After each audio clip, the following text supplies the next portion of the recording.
대해서 한번 살펴보겠습니다.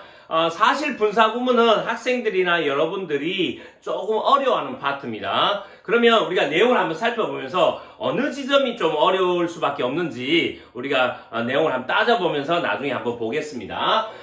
먼저 제목을 한번 보면 분사구문이라는 것은 분사를 가지고, 여기서 분사는 현재 분사라고 보면 됩니다. ing를 붙이는 현재 분사. 이 분사를 가지고 구문, 어떤 문장을 만들어낸다고 보시면 되겠습니다. 앞에 이제 뭐가 좀 있으면 좋냐면 분사를 가지고 문장을 만들어내는데 앞에 있어야 할 내용이 뭔가를 생략하고, 제가 쓰는 표현은 뭔가를 죽여서 분사를 가지고 문장을 만들어내는 게 바로 분사구문입니다.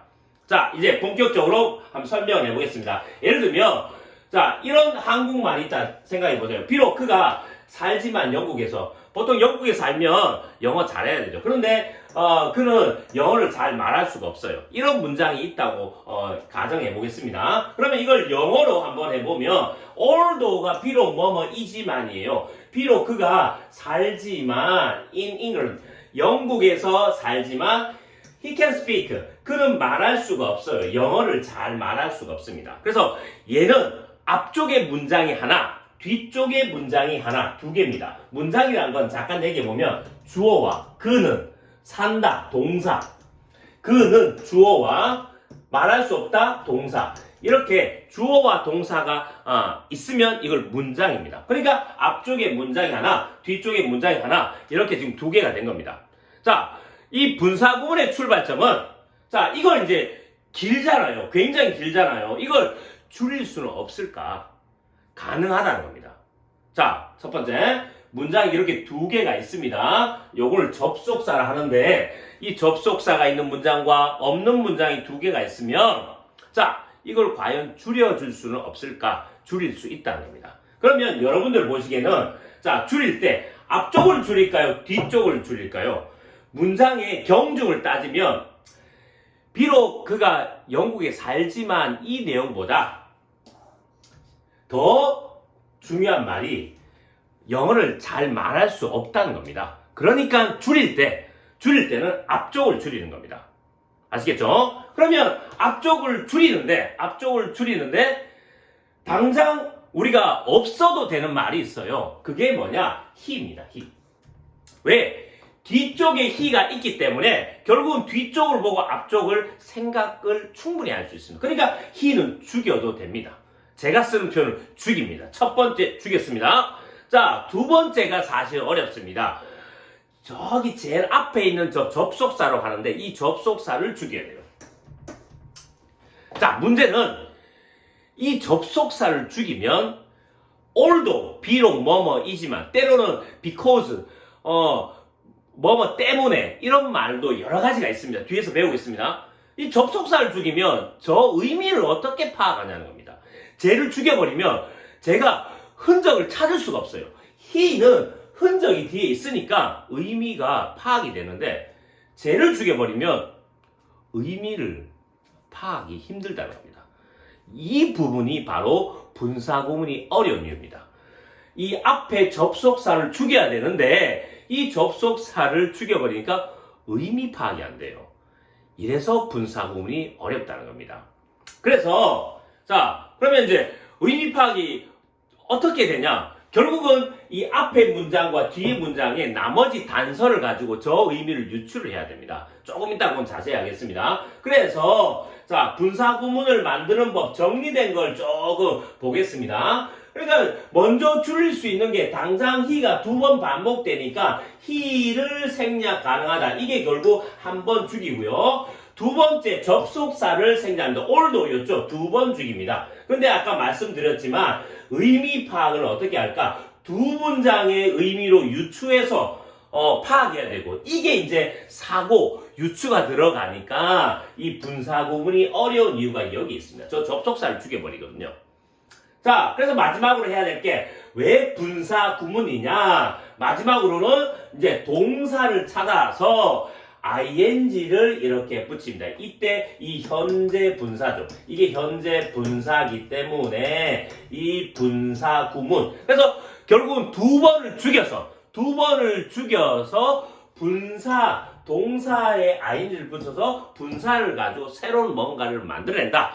이게 결국은 분사 구문이라는 겁니다. 그래서 분사 구문은 여러분들 아셔야 될 게 두 번 죽어 있는 상태입니다. 다시 분사 구문은 한 번 죽이고 두 번 죽여서 지금 두 번 죽어 있는 상태입니다. 그러면 이제 분사 구문이 뭔지는 어느 정도 파악이 되셨을 거라 생각합니다. 다음 페이지 가겠습니다. 구체적으로 분사 구문을 만드는 법을 이제 한번 쭉 정리를 한번 다시 해보겠습니다. 자, 첫 번째 단계 보면, 자, 이걸 이제 뒤쪽에 있는 걸 주절, 조금 더 중요한 문장이라는 겁니다. 자, 이 주어와 같은, 요게 부사절이라는데, 이 주어를 생략한다. 그러니까 결국은 얘가 뒤도 있기 때문에 얘를 죽이게 됩니다. 한 번 죽인 겁니다. 자, 이 부분이 굉장히 안타깝고 우리가 어려워하는 부분입니다. 자, 저 접속사를 죽이게 됩니다. 두 번 죽이는 거고요.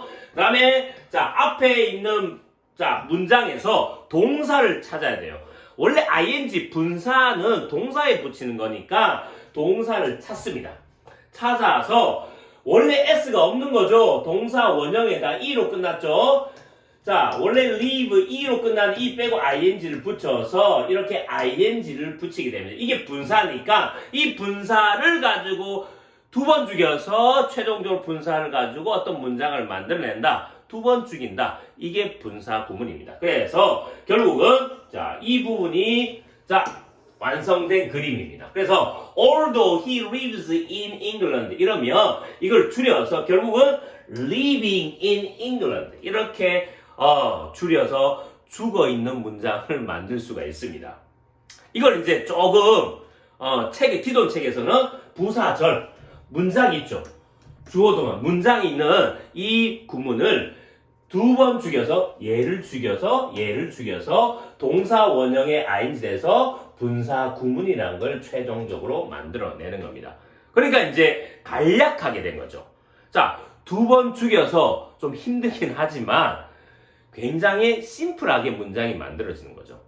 자, 이 부분이 이제 분사 구문이라는 겁니다. 뒤에 가서 조금 더 자세히 보겠습니다. 그래서 이제 이 정리를 다시 한번 해보면 접속사, although 접속사, 주어, 동사 이렇게 있는 이 문장 이걸 이제 부사절이라는 말을 쓰는데 자, 요 용어가 좀 어려우면 이제 요걸 모르셔도 됩니다. 이걸 간단히 줄여서 ing 분사로 표현한 것을 분사 구문이라 하고요. 자, 반복되는 말을 없애고 접속사 although는 유추를 통해서 의미를 파악하기 때문에 줄여져 있고 죽어 있는 이 문장이 짧지만 이게 이제 오히려 좋은 거는 뭐냐? 더 세련됐죠. 더 수준 높은 거죠.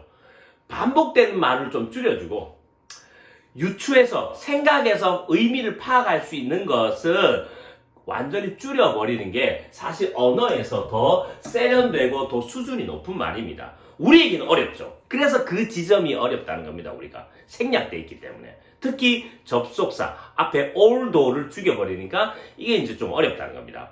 자, 그래서 이렇게 다시 태어난 것이 분사 구문입니다. 그래서 저는 이렇게 학생들한테 가르칠 때, 자, 이렇게 표현합니다. 자, 이 부사절을 죽이고 죽여서 동사 원형 ing. 결국 이게 분사 구문. 잘 기억하시기 바랍니다. 죽이고 죽여서 동사 원형 ing.